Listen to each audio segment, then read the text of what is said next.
많은 분들이 살아가는 삶이 전쟁터와 같다고 말씀을 많이 하십니다. 우리나라 말에 직업 전선에 뛰어든단 말이 있죠. 전선. 직업도 전쟁터와 같아서 직업 전선에 뛰어들어야 하는 것 같습니다. 생존 전쟁에, 그죠? 생존 경쟁의 전쟁터에 우리가 뛰어들고요. 학생들은 입시 전쟁에 뛰어들고, 입시에 통과한 청년들은 취업 전쟁에 뛰어들고, 취업에 된 직장인들은 출퇴근 전쟁에 뛰어듭니다. 여러분, 아이들도 게임할 때 그냥 게임한다고 하지 않고 친구들하고 배틀 한다고 그런다. 배틀. 게임도 전투적으로 이렇게 심각하게 하고 있는 것 같습니다. 하다못해 살 빼기 전쟁까지 우리의 삶에는 끊임없는 전쟁, 그죠? 전투의 현장들이 많이 놓여 있습니다. 여러분 삶도 그렇게 치열하시고 그렇게 힘들고 전쟁과 같이 그렇게 살고 계시나요? 맨 마지막 거에 네. 그리스도인들에게는 이런 삶의 그런 일반적인 것 외에 또 다른 전쟁터가 있는데 그것이 바로 영적인 전쟁의 장입니다. 삶의 모든 현장은 영적 전쟁의 장이요, 우리가 하는 모든 일은 영적인 전투의 행위라고 성경 우리에게 말씀해 주고 있습니다. 그냥 이름만 그냥 전쟁이다라고 붙인 게 아니고 실제로 그것은 전쟁과 같이 치열하고 맹렬하고 매우 그렇게 강렬하다라고 알려주고 계시죠. 우리 에베소서 6장 12절 말씀에는요, 여기 앞에 보시면 이렇게 기록되어 있네요. 우리 함께 읽어볼까요? 시작. 우리의 씨름은 혈과 육을 상대하는 것이 아니요 통치자들과 권세들과 이 어둠의 세상 주관자들과 네, 이 메시지 성경에 이렇게 기록되어 있더라고요. 이 싸움은 잠깐 출전해서 쉽게 이기고 금세 잊고 마는 한나절의 운동 경기가 아닙니다. 이 싸움은 지구전, 곧 마귀와 그 수하들을 상대로 끝까지 싸우는 사느냐 죽느냐의 싸움입니다. 여러분, 우리는 실제로 그냥 말만이 아니라 실체가 있는 그런 영적인 전쟁의 삶을 살아가고 있다라고 말씀해주고 계십니다. 왜 그러냐면 우리를 공격하고 우리를 넘어뜨리려 하는 영적인 실체가 존재하기 때문에 그렇습니다. 바로 사탄, 마귀가 우는 사자와 같이 두루 다니면서 삼킬 자를 찾아 우리를 넘어뜨리려고 하고 있기 때문에 그렇습니다. 여러분, 사탄은 정말 만만한 존재가 아닙니다. 굉장히 교활하고 굉장히 똑똑한 존재이죠. 그래서 우리의 연약함을 정확하게 알고 있고 우리의 약점을 잘 알고 있습니다. 그래서 우리 어떤 사람에게는 그죠? 자녀 문제가 심각한 사람, 그 약점인 경우는 그거를 계속 파고들어서 그걸 넘어뜨리고, 어떤 사람에게는 감정의 문제, 어떤 사람에게는 뭐 시댁 문제, 가족 문제, 뭐 경제 문제, 그 사람의 약점을 정확하게 알고 그것을 집요하게 파고들고 걸고 끌어잡아 넘어뜨리려 한다는 사실입니다. 우리가 그냥 또 적당히 살려고 하면 사단도 아마 그냥 적당히 내려보들었지 모르지만 우리가 좀 더 그래 진지하게 심각하게 하나님 말씀을 따라가는 삶을 살려고 하면 그렇지 않겠습니까? 사탄도 마찬가지로 이건 안 되겠네 하면서 우리에게 태클이 들어오는 것입니다. 여러분, 축구 선수 중에 뒤에서 가만히 있는 선수에게 태클을 걸 이유가 없죠. 골을 넣으려고 달려가는 선수에게는 강력한 태클이 들어오는 것처럼 우리가 바른 길로 가려고 할 때는 우리를 공격하고 우리를 넘어뜨리려는 그런 공격도 같이 거세게 느껴지게 되기 때문에 그렇습니다. 이렇게 이번 주간처럼 여러분 특별 새벽 부흥회를 하는 이런 주간은 특별히 조심해야 됩니다. 특별하게. 여러분, 과거에도 보면요, 이상하게 교회에서 큰 은혜 받는 부흥회 아니면 수련회에서 큰 기도원에 가서 큰 은혜 받고 내려오는 그 순간이 굉장히 위험한 때예요. 그죠? 바로 그냥 놔두지를 않기 때문에 그래요. 어떻게든 그 은혜를 쏟아버리고 넘어뜨리려고 하고 우리를 시험에 들게 하려는 그런 공작들이 많이 있다라는 것입니다. 말씀대로 살아보고자 큰 마음을 먹고 시간을 들여서 우선순위를 세워서 제자훈련을, 사역훈련을 시작합니다. 그러면 그전에는 잘 몰랐는데 이상하게 자꾸 뭔가 자꾸 부딪히고 어려운 부분들이 이상하게 자꾸 생기는 것만 같아요. 네. 여러분, 이런 일이 생길 때 너무 당황하지 마시기 바랍니다. 여러분, 이렇게 태클과 역풍은 가만히 있을 때는 별로 느껴지지 않지만 내가 걸어가면 약간의 산들바람처럼 느껴지고 더 달려나가면 더 센 바람이 느껴지고 자동차를 달리면 그 공기의 저항은 거세듯이 내가 하나님을 향하여 더 힘있게 올바른 길로 나아가려고 가는 방향과 속도가 강할수록 내가 느끼는 체감적인 그런 역풍은 더 거셀 수밖에 없다라는 사실입니다. 그런데 문제는 이렇게 영적 전쟁 현장에서 이렇게 태클이 들어오고 우리 시험이 들어올 때 우리가 힘들다는 것입니다. 힘이 든다는 것입니다. 아, 힘들다. 지친다. 아, 그냥 좀 적당히 살고 적당히 지내면 안 될까? 그런 마음이 우리 속에 생기기 쉽다는 것이죠. 여러분, 수요 예배에 이렇게 특별 새벽 부흥회인데도 오신 여러분들은 아마 믿음의 큰 용사라고 생각됩니다. 아멘. 이런 말이 좀 약간 나 그냥 어머나 때문에 왔는데 이렇게 생각할지 모르겠는데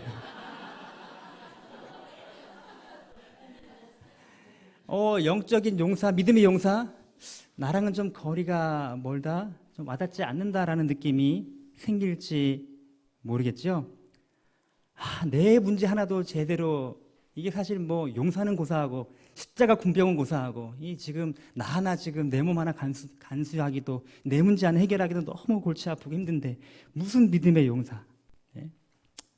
믿지 않은 식구들은 날 이해해 주지 않고 세상 사람들은 나를 비웃고 손가락질하는 것 같고 그럼 멋지게 좀 성공하는 걸 보여주고 싶은데 뭔가 더 안 되는 것만 같고 이렇게 쇠하여지고 힘들리고 그죠? 어긋나고 이런 마음이 들 때 우리는 자꾸 포기하고 싶고 그냥 모르겠다 하고 자포자기하고 싶을 수가 있을 것 같습니다. 여러분, 그러나 이러한 영적인 전쟁터의 현장에 우리가 살고 있다는 사실을 기억하면서 넘어지지 말고 사단의 공격으로 오는 거센 역풍에 직면할 때 우리는 이를 믿음으로 헤쳐나가야 할 것입니다. 어떻게 하면 우리가 승리하는 그런 삶을 살아갈 수 있을까요? 우리 하나님 말씀을 통하여 우리 영적 전쟁에 승리할 수 있는 하나님의 말씀의 그 비결을 함께 살펴보기 원합니다.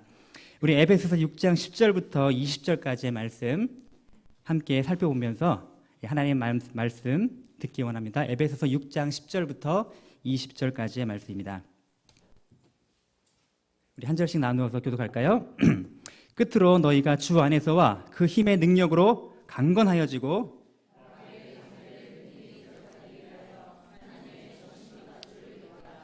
우리의 씨름은 혈과 육을 상대하는 것이 아니요 통치자들과 권세들과 이 어둠의 세상 주관자들과 하늘에 있는 악의 영들을 상대함이라.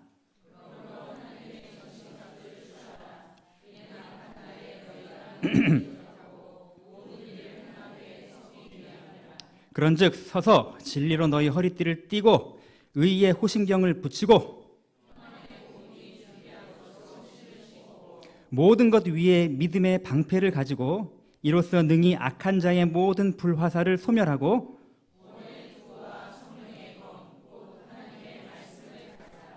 모든 기도와 간구를 하되 항상 성령 안에서 기도하고 이를 위하여 깨어 구하기를 항상 힘쓰며 여러 성도를 위하여 구하라.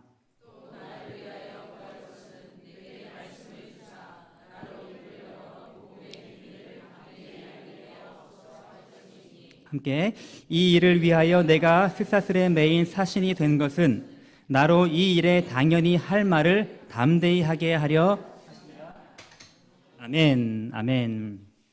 오늘 영적 전쟁에서 승리하기 위하여 하나님께서 우리에게 주신 말씀, 이 말씀을 한마디로 쪼리자면 이것입니다. 주 안에서 그 힘의 능력으로 강하여지라, 이것입니다. 다시 볼까요? 주 안에서 그 힘의 능력으로 강하여지라. 아멘. 이렇게 오늘 주 안에서 그 힘의 능력으로 강건하여지는 여러분 되시기를 주의 이름으로 축원드립니다. 우리의 일상의 삶의 모든 삶이 영적인 전쟁의 현장이기 때문에 힘들고 지치는 것이 때로는 당연하다고 말할 수 있을 것입니다. 사탄의 공격으로 역풍이 거세게 불어도 우리는 두려워할 필요가 없습니다. 역풍이 있다는 것은 내가 올바른 방향으로 가고 있다는 반증이기도 할 수 있기 때문에 그렇습니다. 또 염려할 필요가 없는 것은 우리를 넘어뜨리려는 태클과 공격이 심한 만큼, 아니 그보다 더 크게 역사하시는 우리 하나님의, 우리 성령님의 역사하심, 그 도우심이 더 크시기 때문에 그렇습니다.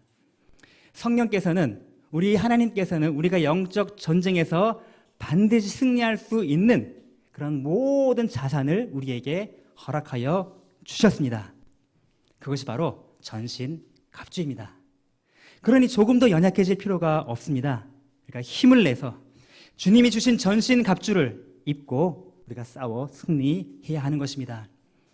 이 전신갑주는 저 북한의 핵무기보다, 대륙간 탄도미사일보다도, 아니면 미국의 스텔스 미사일, 아니면 거대한 항공모함보다도 비교할 수 없는 그런 최첨단 영적인 무기로 질래질 수 없는 하나님의 강력한 그런 자산이 주어져 있는 것이기 때문에 그렇습니다.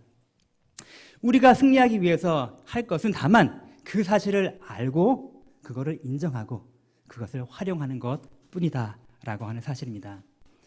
오늘 본문은 우리 에베소서의 이제 결론 부분입니다. 제가 1월부터 에베소서를 쭉 강의해 왔는데 우리 지난 몇 주간 쉬었지만 오늘 이제 드디어 에베소서를 마무리하는 시간입니다. 에베소서의 결론 부분, 오늘 10절 말씀에 이렇게 말씀하시죠. 끝으로라고 하시면서 사도 바울이 아예 결론이라고 아예 탁 선언을 하시고 계십니다. Finally, 마지막으로, 결론적으로 어떻게 하라고요? 너희가 주 안에서와 그 힘의 능력으로 강건하여지고, 강건하여져라 라는 것입니다. 자, 에베소서 말씀을 통해 사도 바울은 많은 놀라운 말씀들을 우리에게 허락해 주셨습니다. 하나님의 위대한 구원의 은혜를 알려주셨고, 교회를 통하여 만물을 그리스도 안에서 하나로 통일하시기 원하시는 하나님의 그 놀라운 계획과 놀라운 뜻과 비전을 우리에게 알려주셨습니다.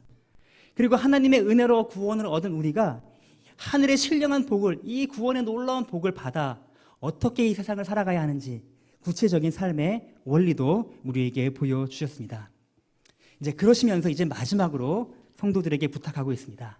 자, 이제 끝으로, 마지막으로 정말 유언처럼 간절하게 끝으로 당부합니다.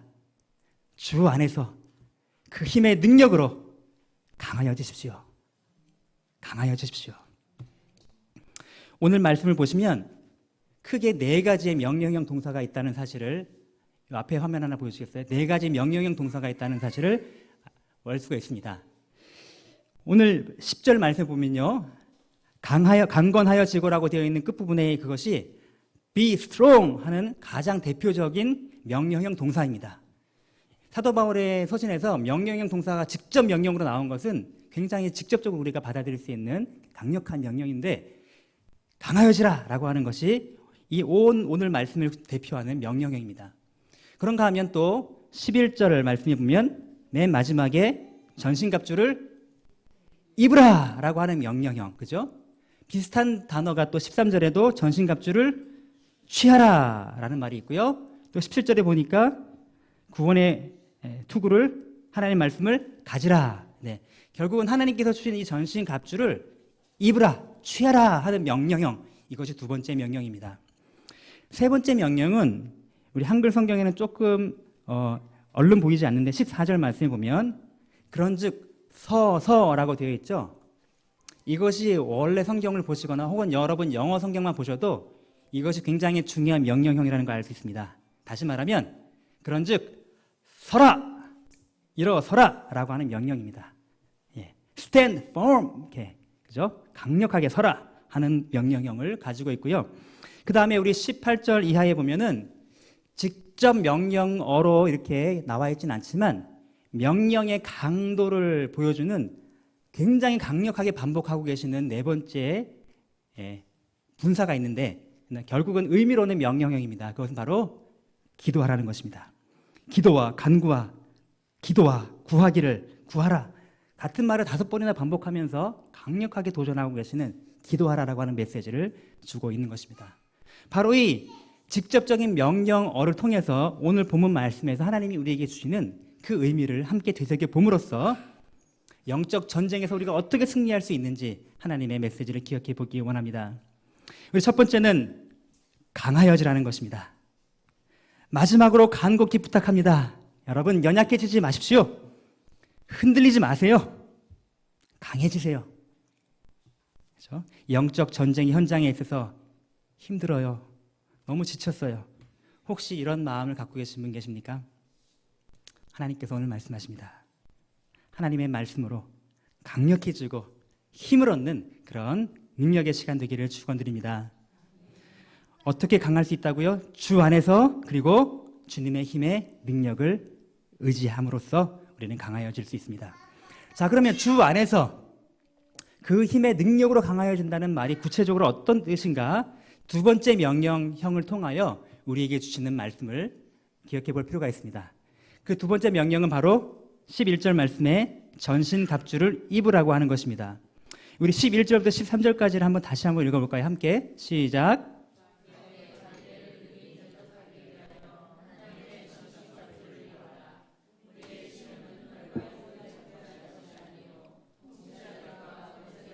이 어둠의 세상 주관자들과 하늘에 있는 악의 영들을 상대함이라. 그러므로 하나님의 전신갑주를 취하라. 이는 악한 날에 너희가 능히 대적하고 모든 일을 행한 후에 서기 위함이라. 아멘. 하나님의 두 번째 명령은 하나님의 전신갑주를 입으라 혹은 취하라 하는 것입니다. 이 말씀은 당시 로마야 군인의 완전 군장 상태를 보시면 알 수 있으실 것입니다. 이것이 당시에 로마 군인들이 입었던 기본적인 완전 군장 상태인데요. 아마 하나님께서 오늘날 우리에게 말씀하셨다면 로마 군인을 들지 않으시고 아마 이런 걸 들으셨겠죠, 그죠? 네, 그죠? 적외선 투시 안경을 쓰고 믿음의 안경을 쓰고 막 그렇게 하셨을 것 같은데, 네. 의의 따발총을 들고 뭐 그렇게 하셨을 것 같은데, 예. 아무튼 당시에 사도 바울 시대에 가장 강력했던 로마 군인의 이 군장을 통하여서 보여주시는 것이죠. 자, 목적은 무엇인가 하면 마귀의 관계를 능히 대적하기 위하여, 아까 말씀드렸던 것처럼 우리를 공격하는 사단과 마귀의 그 힘이 결코 만만하지 않기 때문에 우리의 노력과 우리의 힘만으로는 이길 수 없는 상대이기 때문에 하나님이 주신 이 전신 갑옷을 입어야 한다라고 말씀하시는 것입니다. 오늘 하나씩 살펴보자면 우리 첫 번째로 말씀하시는 것은 바로 진리의 허리띠입니다. 진리로 너희 허리띠를 띠고. 다음 화면을 보시면 이것을 입는 모습을 보시면요, 당시 이렇게 허리에 허리띠를 띠는데 당시처럼 오늘날 같은 이런 바지를 입은 것이 아니기 때문에 이렇게 로브 같은 걸 입고 그 위에 온갖 갑옷을 입은 다음에 마지막으로 모든 이 갑옷과 무기들이 몸에 달라붙어서 떨어지지 않도록 딱 감아주는 것이 바로 허리띠입니다. 그리고 허리띠 밑으로 이렇게 가죽으로 줄이 내려와 있는데 단순히 허리에 이 갑옷을 묶어준 것뿐 아니라 허벅지와 또 급소를 보호하는 그런 역할도 감당해주는 역할을 했던 것이 바로 이 허리띠라고 합니다. 근데 이 허리띠가 무슨 허리띠라고요? 진리의 허리띠. 진리가 무엇입니까? 예수 그리스도가 진리이고 그분의 말씀이 진리입니다. 바로 그분의 말씀으로 우리의 삶을 동여매고 강력하게 나가 싸워 가야 한다는 것입니다. 두 번째로 우리에게 보여주시는 하나님의 전신 갑옷의 무기는 무엇일까요? 의의 호심경을 붙이라는 것입니다. 과거에는 의의 흉배라고 되어 있었는데 이제 의의 호심경, 호심경이나 흉배나 둘 다 어려운 말 같은데 아무튼 이렇게 생긴 가슴을 보호하는 갑옷이라고 생각하시면 됩니다. 이것을 입으면 이렇게 되겠죠? 자, 호심경은 결국은 가장 중요한 우리의 심장과 이 가슴 부분, 이 내장에 있는 생명을 보호하는 가장 중요한 것을 우리를 보호하는 것입니다. 그런데 이 호심경이 무엇의 호심경이라고요? 의의 호심경. 여러분, 의가 무엇입니까? 의는 기본적으로 성경에서 말하는 의는 하나님과의 올바른 관계를 의라고 합니다. 그러니까 우리가 의롭게 되어서 죄로 인하여 하나님과 분리되었던 그 관계가 다시금 관계가 바로 정립되는 것, 그죠? 그래서 예수 그리스도께서 십자가의 보혈로 말미암아 우리의 죄를 다 깨끗하게 대속하여 죽으심으로 말미암아 깨끗게 된 우리가 입은 것이 바로 의의 옷인데, 바로 이 의로 우리의 호심경을 입으라는 것입니다. 하나님의 구원, 예수님의 구원을 통하여 우리에게 주신, 회복시켜 주신 그 하나님과의 바른 관계, 그 칭의의 은혜, 그 은혜에 감사하며 의로운 삶을 살기 위하여 힘쓰는 그 삶을 우리가 가져야 한다라고 말씀해 주고 계신 것이죠. 자, 계속하여서 우리 평안의 복음이 준비한 것으로 신을 신으라고 말씀하고 계십니다. 신발인데 당시에 저렇게 가죽으로 동여 맬 수 있도록 만들었던 신발인데요. 이것을 신는 모습은 다음 이제 그림과 같은데, 근데 평안의 복음이 준비한 것으로 신을 신으라. 그러니 한마디로 말하면 이 신은 무슨 신을 말하는 거죠? 복음, 그죠? 복음의 신, 평안의 복음의 신. 우리가 가는 곳마다, 그죠? 우리가 하는 일마다 그 복음의 원리로 주의 복음을 증거하고 주의 복음을 드러내고 주의 복음을 사는 그런 삶을 살아가는 그러한 전신 갑옷을 취해야 한다라고 우리에게 말씀해 주시는 것입니다. 자, 그 다음은 무엇이죠? 방패인데 무슨 방패라고요? 믿음의 방패입니다. 믿음의 방패. 방패는 여러분 당연히 상식적으로 아시는 것처럼 적의 공격을 방어하고 막아내는 무기인데요. 여러분 그거 아세요? 방패가 단순히 방어 무기만은 아닙니다. 전투 경찰이 방패로도 공격하잖아요, 그죠? 근데 실제로 로마 군인들도 방패가 방어도 하면서 가까이 적을 내리치는 공격의 무기로도 사용이 되는 방어이면서 공격인 거죠. 근데 아무튼 이것은 무슨 방패라고요? 믿음의 방패. 믿음으로써 사단이 우리를 공격하고 우리를 넘어뜨리려고 하는 그 공격을 막아내는 것입니다. 우리 지지난주에 목사님 말씀하셨죠? 사탄이 우리를 참소합니다. 넌 죄인이야. 너는 하나님의 사랑? 그 사랑이 있는데 너 왜 그렇게 살고 있어? 우리를 끊임없이 넘어뜨리고, 그죠? 고개 숙여, 눈 깔어 라고 말하는 그 사탄의 공격, 그 공격이 올 때마다 우리가 믿음으로 막아내는 것입니다. 아니, 그리스도 예수 안에 있는 자에게는 결코 정죄함이 없대도, 하나님의 사랑에서 끊을 수 없대도 믿음으로 막아내고 싸워나가며 또 믿음으로 물리쳐 나가는 것입니다. 그렇게 믿음으로, 근데 믿음의 방패를 가진다는 것을 생각할 때 여기 나와 있는 모든 전신 갑옷은 사실 개인을 향하여 주시는 말씀이라기보다는 공동체를 향하여 주신 말씀입니다. 에베소서의 모든 말씀이 교회라고 하는 공동체를 초점을 두고 있기 때문에 그렇죠.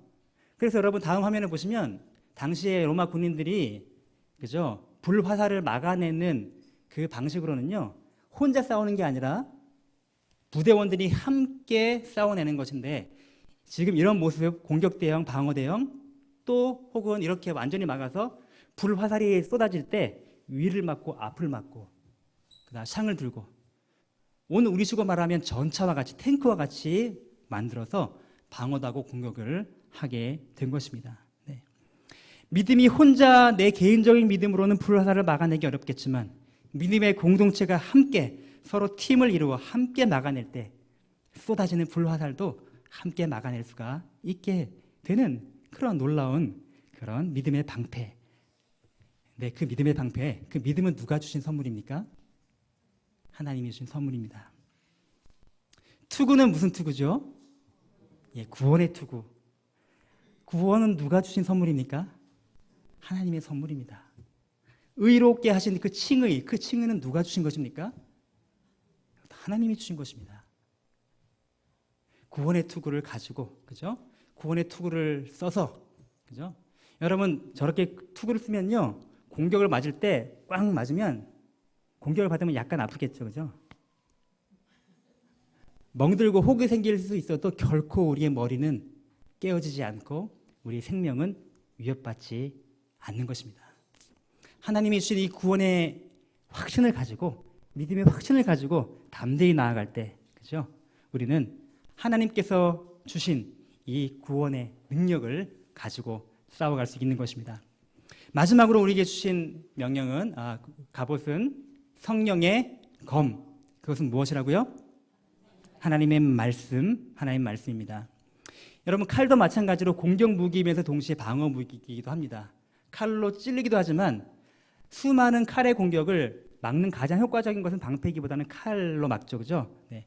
공격이기도 하면서 방어이기도 한 이 칼, 하나님의 말씀으로 사단의 공격을 막아내기도 하고 사단을 공격하기도 하고 무찌르기도 하는 이 말씀의 검을 우리에게 주신 것입니다. 이 말씀의 능력, 그죠? 아무것도 없는 세상에서 말씀으로 천지를 창조하신 하나님의 그 말씀의 능력, 예수님이 말씀하시니, 그죠? 물이 변하여 포도주가 된 그 능력의 말씀으로, 죽은 나사로가 살아나는 그 말씀의 능력으로 우리에게 주신 것입니다. 말씀은 누가 주셨나요? 하나님이 주셨습니다. 하나님의 선물입니다. 여러분, 제가 오늘 드리고 싶은 말씀이 이 말씀입니다. 오늘 세 번째 명령, 입으라, 취하라는 말. 저는 사실 이 본문을 읽었을 때 굉장히 익숙한 본문이기 때문에, 그래, 전신갑주를 취하라는 것은 우리 어릴 때 주일학교에서부터 많이 배워서 투구는 구원이고 이거는 뭐 의고 그런 것들은 많이 배웠지만, 사실 막상 그것이 정말 어떤 것을 의미할까라고 생각할 때 얼른 이렇게 잘 떠오르지 않고 정리되지 않는 그런 생각을 가져보게 되었습니다. 난 이미 구원받고 이미 의롭다함을 받았는데 구원의 투구를 또 쓰는 건 또 뭐지? 이걸 입는 건 또 뭐지? 아니면 믿음의 방패를 가지라고 했는데 내가 믿음이 약하니까 믿음을 더 키워야 되나? 말씀의 검이 내가 너무 말씀이 부족해. 말씀을 더 많이 읽어야 되나? 뭔가 내 힘과 내 노력으로 막 노력을 더해서 영적 전쟁에 승리할 수 있을 건가? 그런 생각을 가졌던 것입니다. 근데 오늘 말씀을 곰곰이 묵상하며 보니 하나님이 주신 명령형은 너희가 구원의 투구를 만들어 와라, 그런 명령이 아니에요. 믿음의 방패를 만들어 와라, 그게 아니에요. 성령의 검을 너희들이 구해와라, 이게 아니에요. 하나님이 이미 우리에게 주신 그 구원과 그 믿음과 그 의로우심과 그 복음과 그 진리를 어떻게 하라고요? 그냥 입으라. 그냥 거저 입으라는 것입니다. 그냥 거저 취해라는 것입니다.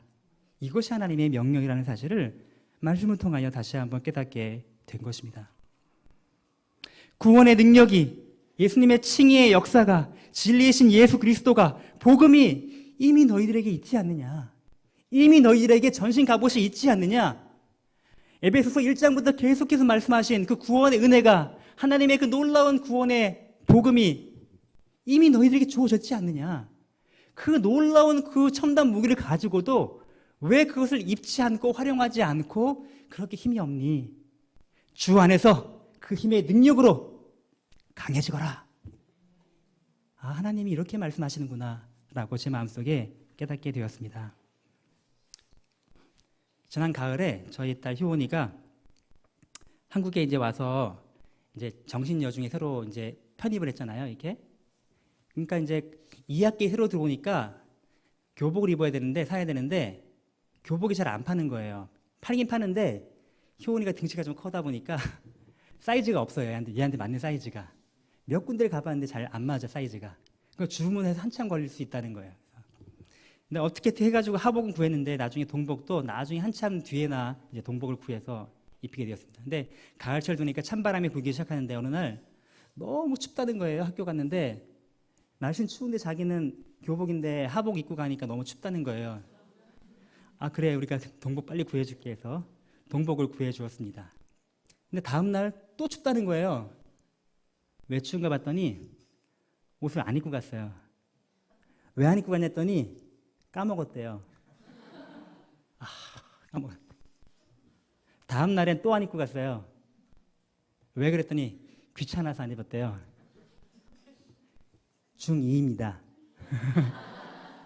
금방 이해가 되시죠? 아이고. 이미 다 사줬잖아. 사주고 세탁소에 다 세탁해가지고 옷걸이에 딱 걸려 있잖아. 입고 가. 안 추워 입고 가. 안 입고 가놓고 춥다 그래요. 안 입고 가놓고. 구원의 투구, 의의 흉배, 믿음의 방패, 성령의 검 다 줬잖아. 왜 입지를 않고서 그렇게 힘들어요? 입지를 않고서 왜 난 없어요? 어려워요? 그러지 말고 입어라. 전신 갑옷을 취해라. 거저 주었지 않니? 이미 너에게 주었지 않니? 이미 너의 것이야. 그걸 취해. 그것을 입어. 그것을 가지고 활용해. 그렇게 말씀해 주고 계신다는 것입니다. 우리 14절 말씀에 그 다음 세 번째 명령형 동사가 등장을 합니다. 그것은 바로 서서인데 서라라는 것입니다. 그 다음에 나와 있는 모든 것들은 이것을 꾸며주는 분사라면 이 본 명령형은 서라라는 것입니다. 자, 왜 이렇게 놀라운 전신 갑옷과 최신 무기를 가지고도 stand firm, 강하게 서 있지를 못하니? 당당하게 서라. 용기를 가지고 서라. 믿음을 가지고 일어서라 라고 말하는 것입니다. 사탄 원수가 싸우는 저 장난감 칼 들고 있는 거 무서워하지 말고, 저 조그만 식칼 들고 있는 거 무서워하지 말고, 내가 가진 성령의 검 있잖아. 그걸로 하면 된다니까. 성령의 검을 가지라. 그걸 집으라는 말이거든요. 성령의 검을 잡으라. 잡고 들면 돼. 두려워하지 말고 일어서라 라고 하나님이 우리에게 명령하고 계십니다. 우리에게 있는 이 놀라운 자원, 하나님의 이 능력이 얼마나 큰데 그것을 작다고 과소평가하는 우리가 되지 말아야 할 것입니다. 하나님이 주신 전신 갑옷을 입고 힘을 내서 일어서야 합니다. 성령의 검을 붙잡고 나가 싸울 담대한 용기가 우리에게 필요합니다. 아이들 학교 갈 때 아침 다 차려놓고 국도 데워놓고 밥도 떠놓고 반찬 차려놨는데 그렇고 안 먹고 가죠, 아이들이. 그런 다음에 꼭 배고프다 그래요. 아침도 안 먹고 배고파 죽겠어. 아침 다 차려놨잖아. 늦게 일어나서 안 먹었어. 입맛이 없어서 안 먹었어. 그렇다고 그래 놓고 배고프다 그래요. 먹으라니까. 먹고 힘을 내. 먹고 일어서. 하나님이 주신 이 놀라운, 그죠? 능력의 전신 갑옷을 입고 일어서라. 서라. 당당하게 힘을 내라. 흔들림 없이 전투의 자세를 취하여 일어서라 라고 말씀하시는 것입니다. 이제 마지막 명령형 동사입니다. 이것은 마지막 네 번째는 문법적으로는 명령형이 아니지만 의미적으로 강력한 명령을 주고 계시는데 그것은 바로 기도하라는 것입니다. 오늘 18절부터 20절 말씀에 그 말씀을 주고 있는 것입니다. 하나님이 모든 걸 다 준비해 주신 것을 알지만 그러나 때로는 그럼에도 불구하고 하나님의 그 승리의 갑옷조차도 때로는 너무 무겁고 버겁게 느껴질 때가 있습니다. 갑옷도 좋고 칼도 좋고 방패도 좋은데 정말 너무 힘이 없어요. 그동안 너무 체력이 떨어져갖고 지쳐갖고 이제 이것도 드리기가 너무 힘들어요. 그런 마음이 들 때 하나님 우리 말씀하십니다. 이것을 다 작동시킬 에너지, 동력이 있단다. 그것이 바로 기도야. 기도해라 라는 것입니다. 아무리 중요하고 강력한 무기가 있어도 그것을 작동시킬 동력이 없다면 그것은 고철덩어리 혹은 무거운 짐이 될 수밖에 없을 것입니다. 그 모든 것에 힘과 에너지와 동력을 줄 수 있는 근원이 바로 기도에 있다라고 오늘 말씀 주고 계신 것입니다. 오늘 18절 말씀 함께 읽어볼까요? 시작. 모든 기도와 간구를 하되 항상 성령 안에서 기도하고 이를 위하여 깨어 구하기를 항상 힘쓰며 여러 성도를 위하여 구하라. 자, 여기서 한국말에는 모든 기도와 간구, 항상 기도하며 항상 힘쓰며 여러 성도라고 되어 있지만 영어 성경만 보셔도 알겠지만 다 all, 모든이라는 말로 되어 있습니다. 원어에도 마찬가지입니다. 그러니까 모든 것, 그죠? 모든 기도와 간구로 나아가라. 그리고 모든 때에 기도해라. 그리고 항상 힘쓰며라는 말은 모든 인내로 견디며 끝까지 기도해라. 그리고 모든 성도들을 위하여 중보하며 기도해라. 이것이 이 본문이 주고자 하는 핵심적인 메시지라 하는 것입니다. 모든 기도와 간구로 기도의 우선순위를 두고, 그죠? With all prayer and petition, 기도와 간구로, 모든 기도와 간구로 모든 일의 기도를 최우선으로 두라고 말씀하고 계십니다. 힘들고 어려운 일이건 즐거운 일이건 큰 일이건 사소한 일이건 개인 일이건 가정 일이건 교회 일이건 국가 일이건 세상 일이건 가장 먼저 기도하라는 것입니다. 제 아내가 의사이기 때문에 종종 이제 긴급한 전화를 받습니다. 그러면 다들 막 이제 의학적인 거 물어보고 병원 물어보고 약 물어보고 하다가 마지막에 이제 저가 혹시 바뀌게 되면, 잘 바꾸지도 않지만 느낌에 이런 느낌이에요. 아, 목사님은 별로 의사가 아니니까 할 게 없으니까 기도나 해주세요.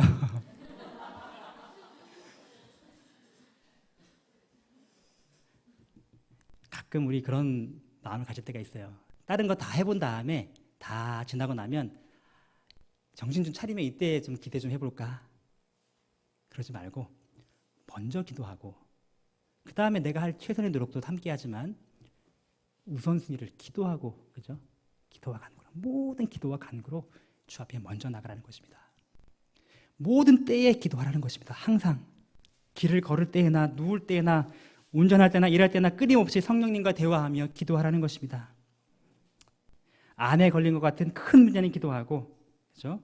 부도 날 것 같은 큰 문제는 기도하지만, 그러나 그보다 작은 문제는 뭐 이런 거는 굳이 뭐 이렇게 하지 말고, 또는 반대로 요 정도 선에서는 하나님이 응답해 주실 수 있겠다 싶은 것만 기도하지 말고 모든 때에 모든 일에 항상 먼저 우선순위로 기도하라는 것입니다.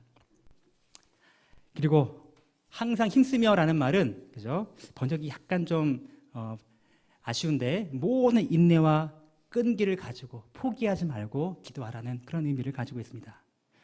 포기하지 말고 끝까지 참고 인내하며 기도하십시오. 오래 기도했는데 응답되지 않는 것 다 땅에 떨어지고 없어져 버리고 사라져 버린 것이 아닙니다. 하나님이 다 들으셨고 하나님이 다 기억하고 계십니다. 조금만 더 참고 기도해야 할 것입니다. 그리고 마지막으로 모든 사람들을 위하여 중보하는 기도를 하라고 말씀하십니다. 다른 사람을 위해 중보하는 기도할 때 하나님은 기뻐하시고 그것을 너무너무 잘 들어주십니다. 나를 위한 기도는 좀 욕심이 잘 들어가거든요. 근데 다른 사람을 위한 기도하면서 욕심 들어가기는 좀 어렵잖아요. 네. 중보기도는 하나님이 기뻐하시는 기도 중에 하나가 될 수밖에 없는 기본 요소가 좀 있어요. 네. 특별히 오늘 본문에서 사도 바울은 19절 20절에 또 나를 위하여 구할 것은 내게 말씀을 주사 나로 입을 열어 복음의 비밀을 담대히 알리게 하옵소서라고 말하면서 사도 바울과 같이 복음을 위하여 헌신한 사역자들을 위하여 기도하라고 오늘 말씀해 주고 계신 것입니다. 주의 복음을 위하여 기도하는 여러분 되시기 바랍니다. 모든 일에 모든 때에 기도하시는 여러분 되시기 바랍니다. 포기하지 않고 끝까지 기도하는 우리가 됩시다. 오늘 말씀을 맺겠습니다. 오늘 말씀을 이렇게 정리할 수 있을 것입니다. 하나님 말씀하시죠. 치열한 전쟁터와 같은 삶을 사느라 너무 힘들지. 너를 공격하고 내 약점을 파고들어서 너를 넘어뜨리려는 마귀의 공격 때문에 지쳐있지는 않니? 내 안에 있어라. 그리고 나의 힘의 능력으로, 내가 주는 힘으로 강해지거라. 너의 모든 어려움, 내가 느끼는 모든 역풍, 얼마나 힘든지 나도 잘 안다. 너가 겪는 모든 문제들, 그것들은 본질적으로 영적인 전쟁으로 인해 생기는 문제임을 기억해라. 그러니 네 힘만으로 이겨내려 하지 말고 네 힘으로 싸우려고 하면 백전백패 실패하게 되어 있으니 오직 내 안에서 내가 주는 능력으로 강해질 때만 이길 수 있음을 기억해라. 내가 준 전신 갑옷을 입어라. 내가 이미 너에게 허락한 구원이 있지 않니? 내가 십자가에서 이미 이루어 놓은 구원으로 너의 머리는 보호된단다. 결코 사단이 내 머리를 깨트려 버릴 수가 없다. 내가 진리지 않니? 내 말이 진리이지 않니? 그 진리가 너의 허리를 두르고 있어서 너는 결코 수치를 당하지 않을 것이다. 나의 보혈로 깨끗하게 씻어 의롭게 된 그 의가 너의 심장과 너의 가슴을 보호하고 있어. 너는 사단의 공격이 절대 너의 생명을 해할 수가 없단다. 공격이 올 때 내가 준 믿음의 선물로 그 방패로 막아내면 된다. 연약한 생각이 찾아올 때마다 잘라내 버려라. 그리고 내가 준 말씀의 검으로 사탄을 무찔러 이겨라. 그런데 아무리 좋은 무기가 있어도 너가 힘을 잃으면 소용이 없지. 이 모든 방어 무기와 공격 무기가 작동할 수 있도록 기도의 모든 걸 다 걸고 기도에 힘쓰는 너희가 되어다오. 기도밖에 없단다. 우리 다 같이 일어나서 함께 찬양하며 우리 말씀을 되새기며 원합니다. 세상의 유혹 시험이 내게 몰려올 때에 나의 힘으로는 그것을 이길 수 없네. 함께 찬양하겠습니다.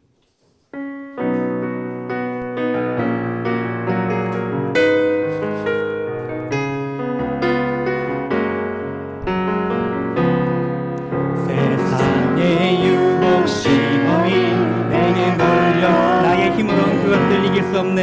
나의 힘으로는 그것들 모두 이길 수 없네.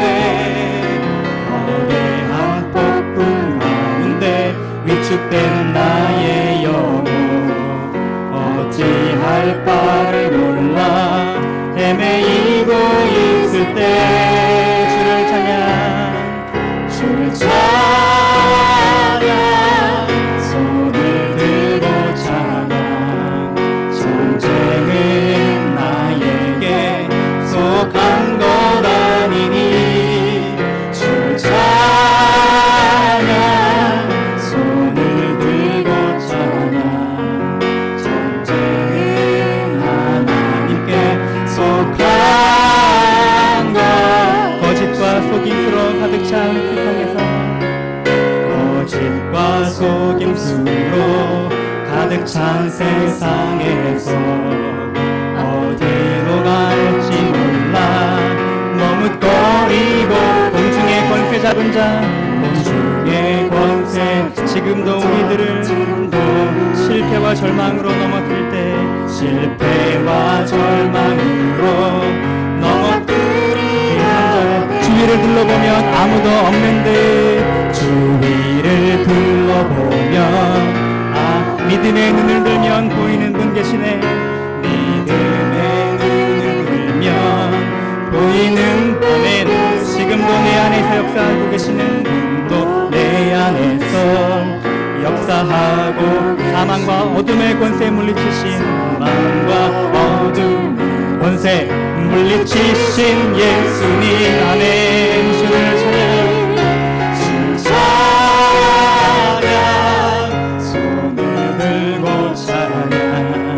전쟁은 나에게 속한 것 아니니 주를 찬양 손을 들고 찬양 전쟁은 하나님께 다시 한번 믿음으로 고백합니다. 주를 찬양